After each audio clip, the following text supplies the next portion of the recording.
एक राजा का दो पत्नी थी। बड़ी पत्नी का दो बेटा एक बेटी। छोटी पत्नी का एक बेटी थी। बड़ी बेटी का नाम पूर्णिमा थी। छोटी बेटी का नाम अमावस्या थी। राजा अपना दोनों बेटा को बहुत अच्छे से शादी विवाह करके घर में दो बहू ले आया था। कुछ दिन का बाद पूर्णिमा का माँ का मृत्यु हो जाता है। अब तो सौतेला माँ पूर्णिमा को देख नहीं सकती थी। पूर्णिमा अपना दोनों भाभी का साथ मिलजुल के काम करती थी। गाय माता को सेवा करती थी, गोबर करती थी, पूजा पाठ करती थी। अमावस्या नहीं अपना दोनों भाभी के साथ काम करती थी, नहीं कोई पूजा पाठ करती थी, क्योंकि वो तो पूजा पसंद नहीं करती थी और उल्टा दोनों भाभीयों पर रोब जमाती थी।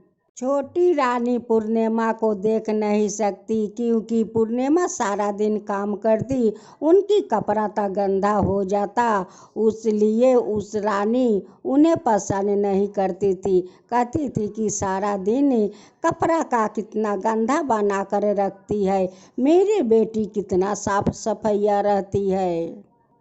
पूर्णिमा का भाई भाभी बहुत अच्छी थी, पूर्णिमा को बहुत मानती थी। वो लोग बहुत पूर्णिमा से प्यार करते थे। एक दिन छोटी रानी राजा से कहती है कि देखिए, पूर्णिमा तो बड़ी हो गई है, उन्हें कोई गरीब घर देख कर उन्हें शादी कर दीजिए। राजा रानी का बात सुनकर कहते हैं कि तुम ठीक कहती हो, मैं कोनो गरीब घर देख कर उन्हें शादी मैं कर दूंगी। रानी कहती है कि अमावस्या तो बड़ा हो चुकी है, उनके लिए कोई अच्छा घर द्वार खोजिए, वीर राजकुमार खोज कर मेरी अमावस्या को शादी कर दीजिए। राजा कहते हैं कि ठीक है। राजा रानी का बात सुनकर पूर्णिमा के लिए गरीब घर खोजते हैं, अमावस्या के लिए अमीर घर खोजते हैं, वीर राजकुमार खोजते हैं। दोनों बेटी का एक साथ राजा शादी देते हैं। दोनों को शादी देकर अपना अपना ससुराल जाती है। अमावस्या अमीर घर में जाती है या पूर्णिमा गरीब घर में जाती है। पूर्णिमा जब अपना घर में जाती है तो अपना तकदीर को कोसती है। कहती है कि भगवान, मेरे तकदीर में एक गरीब लिखा था, कोई बात नहीं है, मेरे तकदीर में एक गरीब है तो मेरे लिए सही है भगवान। सौतेला रानी कहती है कि अब मैं देखती हूँ कि उस गरीब घर में ये कैसे करती है, कैसे रहती है, कैसे पूजा पाठ करती है, कैसे गौ की सेवा करती है। उनके लिए तो गरीब ही घर ठीक है, वही घर उनका लायक है। अब मैं देखती हूँ कि वो कैसे पूजा पाठ करती है और कैसे गाय का सेवा करती है। उस घर में तो कुछ करने के लिए तो है नहीं कि वो कुछ कर सकती है। अमावस्या तो अमीर घर में गई, वो तो खुश तो रहेगी। अमावस्या अपना ससुराल में शिव चर्चा रखी थी, सारे मोहल्ला को औरत को बुलाई थी, लेकिन पूर्णिमा को नहीं बुलाई। उस औरत लोग कहती है कि आज तुम्हारा बहन का घर में शिव चर्चा है, हम सभी को बुलाई है, वहीं पर हम लोग जा रही हो, तुम नहीं जाओगी। पूर्णिमा कहती है कि नहीं, मैं नहीं जाऊंगी, बहन तो मुझे नहीं बुलाई है, तब बिन बुलाए मैं कैसे जा सकती हूँ। वो औरत लोग कहती है कि देखो, ये तो भगवान का पूजा है, आप पूजा में तो सभी लोग जा सकते हैं, क्यों नहीं जाओगी, चलो हम लोग के साथ तुम चलो। उस औरत का बात मानकर पूर्णिमा अपना बहन को घर जाती है। जैसे अमावस्या पूर्णिमा को देखती है, कहती है कि तुम आखिर के चली आई, बिन बुलाए तुम चली आई। तुम्हें तो हम बुलाया नहीं, अब बिन बुलाए आई गई हो। तो ठीक है, देखो तुम एक जगह में बैठी रहना, इधर उधर मत घूमना। ये सब बात सुनते ही पूर्णिमा का आंख से आंसू बहने लगा। वो सोचने लगी कि आज हम गरीब है, उस लिए तो ये गरीब का मजाक उड़ा रही है। जब पूजा पाठ समाप्त हो गया, आमा मौसिया सभी औरत को प्रसाद दिया, लेकिन पूर्णिमा को प्रसाद नहीं दिया। वो बिना प्रसाद को लौट जाती है।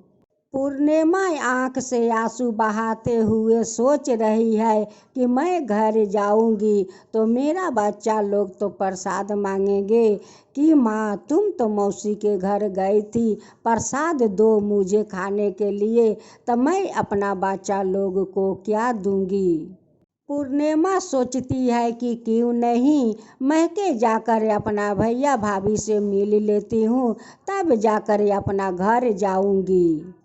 पूर्णिमा अपना महके जाती है। जाते जाते एक बुढ़िया माई मिलती है। उस बूढ़ी माई कहती है कि बेटी तुम कहाँ जाती हो। वो कहती है कि माँ मैं तो अपना महके जाती हूँ। वो कहती है कि बेटी देख ये तुलसी तो सुखा रही है, थोड़ा तुलसी में पानी डाल दे और थोड़ा तुलसी का चौतरा साफा कर दे।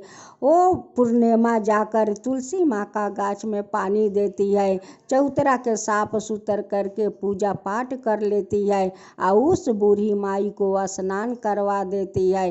करवा कर वहाँ से ओ बूढ़ी माई तो कोई बूढ़ी माई नहीं थी, वही तो माँ तुलसी थी। पूर्णिमा के बहुत सारा आशीर्वाद देती है और कहती है कि बेटी जाने समय मुझसे मिल कर जाना बेटी।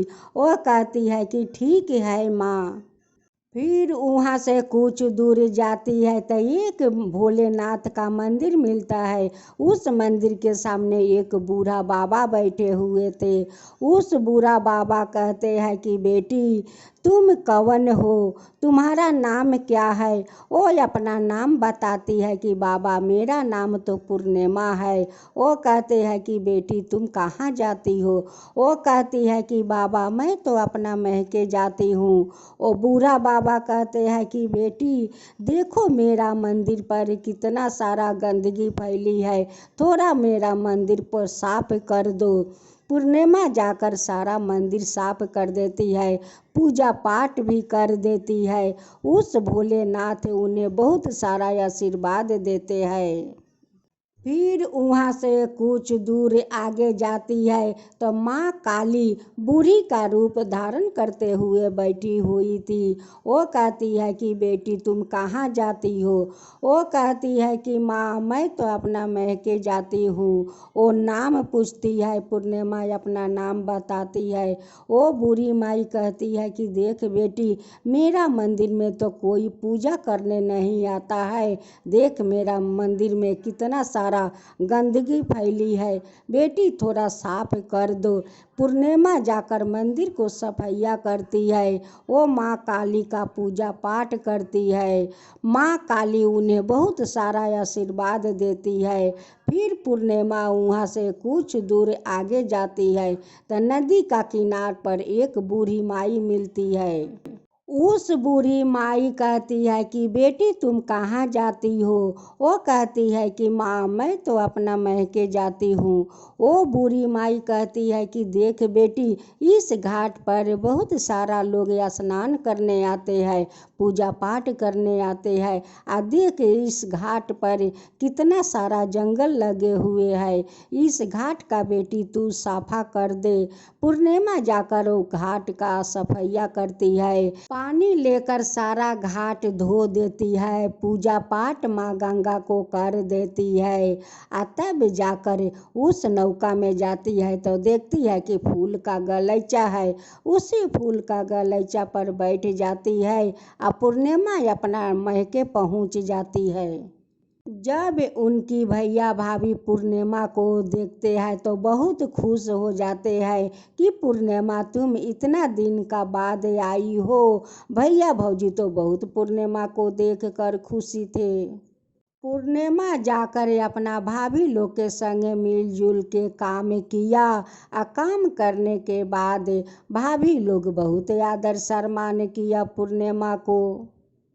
जब सुबह हुआ पूर्णिमा कहती है कि भाभी अब मुझे चलना चाहिए, मेरे बच्चों लोग घर पर इंतजार कर रहे होंगे। भाभी एक अपना पूर्णिमा को लाल चुनरी देती है या कहती है कि पूर्णिमा इस लाल चुनरी को तुम पहन लो। कुछ एक टोपला में खाने पीने का चीज देती है। जब पूर्णिमा नौका से इस पार आती है तो माँ गंगा मिलती है। वो तो माँ गंगा था। कहती है कि बेटी तुम आ गई। वो कहती है कि हाँ माँ मैं तो आ गई। वो कहती है कि बेटी इस मोटरी का तू ले जा। जब पूर्णिमा उस मोटरी को लेकर आगे बढ़ती है तो माँ काली मिलती है, वो बूढ़ी का रूप में। कहती है कि बेटी तुम आ गई। वो कहती है कि हाँ माँ मैं तो आ गई। वो बूढ़ी माँ कहती है कि बेटी इस मोटरी का तुम ले जाओ। उस मोटरी का पूर्णिमा लेकर कुछ आगे बढ़ती है तो माँ तुलसी मिलती है। माँ तुलसी कहती है कि बेटी तुम आ गई। वो कहती है कि हाँ माँ मैं आ गई। वो बूढ़ी माँ कहती है कि बेटी इस झोला में कुछ खाने पीने के है, ये झोला ले जाओ। पूर्णिमा पांचों मोटरी ले जाकर अपना घर में खोलती है। पहला अपना भाभी के दिए हुए मोटरी खोलती है। उसमें देखती है कि कुछ खाने पीने का चीज़ है। वो अपना बच्चों को देती है। वो खाने वाला चीज़ देखकर बच्चा लोग बहुत खुश हो जाते हैं। जो माँ गंगा मोटरी दी थी उसमें तो हीरा मोती था। जो माँ काली दी थी उसमें तो बहुत सारा अन्न था। जो भोलेनाथ दिया था उस मोटरी खोल कर देखती है तो उसमें तो सब ईंटा पर सारे ईंटा पाथर कोयला सब तो सोना का है। ये तो सब सोना का है। जो मोटरी माँ तुलसी दिया था उसमें तो बहुत सारा जेवरात बहुत सारा कपड़ा था। अब तो पूर्णिमा का अन्न धन सोना जेवर कपड़ा से उनकी घर भर गया। अब तो पूर्णिमा का कुछ का दुख नहीं रहा। सब कुछ तो भगवान उनकी घर भर दिया था। उसी धान से पूर्णिमा अपनी महल बनाती है, अपना घर को बहुत अच्छा से सजाती है। अन्न धन तो भगवान ने भर दिया था। पूर्णिमा अपना घर में शिव चर्चा रखती है। सारा टोला मोहल्ला को औरत को बुलाती है और वो अपना बहन का घर जाती है। कहती है कि अम्मा मौसिया मेरा घर में तो शिव चर्चा है, आ जाना। अमावस्या पूर्णिमा के घर जाती है और उनकर घर दुआर अन्न धन देख कर कहती है कि इतना सारा इनकी घर में अन्न धन कहाँ से आ गया, इतनी जल्दी महल कहाँ से बन गया। अमावस्या अपना बहन पूर्णिमा से पूछती है कि पूर्णिमा तेरा इतना जल्दी महल कहाँ से बन गया, इतना अच्छा अन्न धन तेरा घर में कैसे भर गया। वो कहती है कि अमावस्या तेरे घर तो शिव चर्चा में गई थी, तू तो मुझे प्रसाद तक नहीं दिया और मुझे गरीबी का मजाक उड़ाया। ये तो सब शिव गुरु का कृपा है, भोलेनाथ का कृपा है। वही लोग का कृपा से तो आज मेरा महल बन गया है और मेरा घर में इतना सारा अन्न धन भरा है।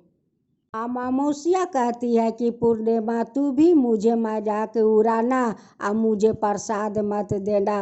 वो कहती है कि मैं ऐसा क्यों करूँगी, मैं तो भगवान का प्रसाद सब कोई का दूंगी। जब पूर्णिमा का घर का पूजा समाप्त हो गया, सभी ने औरत लोग के श्रद्धा भक्ति से वो प्रसाद दिया। अपना बहन को प्रसाद देती है, बहन प्रसाद नहीं ली, वो खाली हाथे चल गई।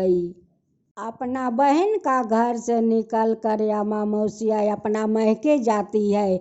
जाते जाते माँ तुलसी मिलती है। माँ तुलसी बूढ़ी का रूप में बैठी हुई है। वो कहती है कि बेटी तू कहाँ जा रही है।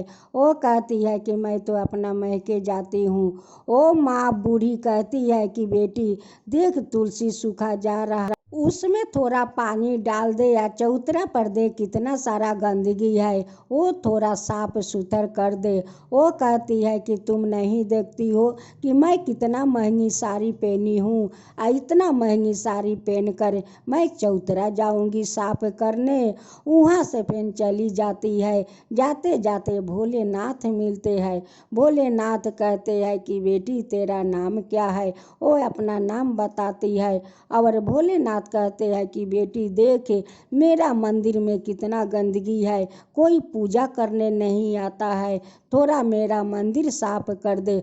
वो भी कहती है कि तुम नहीं देखते हो कि मैं कितना महंगी साड़ी पहनी हूँ, इतना महंगी साड़ी पहनकर तुम्हारा मंदिर जाऊंगी साफ करने। फिर जाते जाते चौतरा के सामने माँ काली मिलती है। कहती है कि बेटी तेरा नाम क्या है। वो अपना नाम बताती है और माँ काली कहती है कि बेटी देख मेरा चौतरा पर कितना सारा गंदगी है, थोड़ा धो धा कर साफा कर दे। वो कहती है कि नहीं देखती हो कि मैं कितना महंगी साड़ी पहनी हूँ, आ जाऊँगी तुम्हारा चौतरा धोने। फिर वहाँ से चली जाती है। माँ गंगा मिलती है। वो कहती है कि बेटी तेरा नाम क्या है। वहाँ पर अपना नाम बताती है। माँ गंगा कहती है कि बेटी थोड़ा देख मेरा घाट पर कितना जंगल है, थोड़ा साफ कर दे, जल ढाल कर धो दे। वो कहती है कि तुम नहीं देखती हो कि कितनी महंगी साड़ी पहनी हूँ, तुम्हारा घाट जाऊंगी मैं साफ करने। सभी देवताओं देवी को ठुकराते हुए उस नौका में उड़ती है। देखती है कि नौका में तो बहुत सारे कांटे हैं। उसी कांटे पर बैठकर अपना महके पहुंच जाती है। जाकर अम्मा मौसिया खाना खाकर सो जाती है। जब सुबह होते हैं तो अपना भाभी से कहती है कि भाभी मैं अपना घर जाती हूँ, तुम कुछ मुझे नहीं दोगी। वो कहती है कि मैं तुम्हें क्या दूँ। अम्मा मौसिया कहती है कि पूर्णिमा को तो तुम लोग साड़ी दिया था, बहुत सारा धन दिया था, अब मुझे नहीं दोगी। भाभी लोग कहती है कि ठीक है जाओ तुम्हारा घर पहुंच जाएगा। जब अम्मा मौसिया नौका से उतरती है तो वहीं पर माँ गंगा मिलती है। कहती है कि बेटी इस झोला को ले जाओ। वो झोला ले लेती है, फिर जाती है। माँ काली मिलती है बूढ़ी का रूप में। वो कहती है कि बेटी इस झोला का ले जा। वो झोला ले लेती है। जाते जाते भोलेनाथ मिलते हैं, वो भी बूढ़ा का रूप में। वो कहते हैं कि बेटी इस झोला को ले जाओ। फिर जाते जाते माँ तुलसी मिलती है। वो कहती है कि बेटी इस झोला को ले जाओ। वो सब झोला ले जाकर अपना घर जाती है। जाकर अम्मा मौसिया बहुत खुश थी, बहुत खुश थी। जब झोला खुलती है तो किसी जो माँ गंगा जो झोला दिया था उसमें खोलती है तो खाली बालू का रेत मिलता है। जो माँ काली दिया था उस झोला को खोल कर देखती है तो उसमें छाई बहुत सारा हड्डी दिखता है। जो झोला भोलेनाथ दिया था उस झोला खोल कर देखती है, उसमें तो बहुत सारा सांप बिच्छू है। जो माँ तुलसी झोला दिया था उसमें तो बहुत सारा जंगल झाड़ छाई मिट्टी था। अब तो अम्मा मौसिया अपना कपार पीटती है और कहती है कि मेरे कपार में तो यही सब लिखा है। अम्मा मौसिया पूर्णिमा से कहती है कि पूर्णिमा मेरे झोला में तो पत्थर माटी ईंट और बिच्छू सांप की सेवा कुछ नहीं है, मेरा तकदीर में तो यही सब लिखा है। पूर्णिमा यामा मौसिया से कहती है कि देख यामा मौसिया, मैं तो तेरा घर गई थी कि 2 कतरा शिव गुरु का प्रसाद देगी, लेकिन तो तुम मेरे गरीबी को कितना मजाक उड़ाया और ऊपर से तुम्हें तो मुझे प्रसाद नहीं दिया। सभी को प्रसाद दिया लेकिन मुझे प्रसाद नहीं दिया।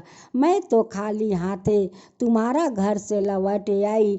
मैं तो सारे देवी देवताओं को सेवा करते करते आई, उनकी पूजा पाठ करते करते आई। बहुत सारा देवी देवताओं को मैं सेवा किया, उसकी तो कारण आज मुझे इतना सारा फल मिला है, सभी देवताओं का आशीर्वाद मिला है। तू तो सारे देवी देवताओं को ठुकरा दिया था, तो तुम्हें कहाँ से मिलेगा? तुम तो कभी देवी देवताओं को पूजा पाठ नहीं किया, तो तुम्हारा कहाँ से मिलेगा? मैं तो सारा जीवन देवी देवताओं का सेवा किया, पूजा किया, उसलिए तो देवता देवी हम पर प्रसन्न होकर इतना सारा धन दिया। अमावस्या पूर्णिमा से माफ़ी मांगती है, कहती है कि पूर्णिमा, मैं तो तेरा साथ बहुत गलत किया है, बहुत तुझे दुख तकलीफ दिया है, तू मुझे माफ़ कर दे। मैं अमावस्या का था सारा धन खत्म हो चुका था, खाने के लिए एक भी दाना नहीं था उसकी घर में कि वो खा सके। वो अपना बहन से कहती है कि पूर्णिमा, मैं भी देवी देवताओं को सेवा करूँगी, पूजा पाठ करूँगी, गौ माता का सेवा करूँगी। अमावस्या सारे देवी देवताओं को पूजा करने लगी, गौ माता का सेवा करने लगी, अपना काम खुद करने लगी। उनकी श्रद्धा भक्ति देख कर सभी देवताओं देवियों उनकी घर में फिर से धन भर दिया। अगर मेरा कहानी अच्छा लगे तो आप लोग एक लाइक शेयर ज़रूर कीजिएगा, इस कहानी का आप लोग ज़रूर देखिएगा।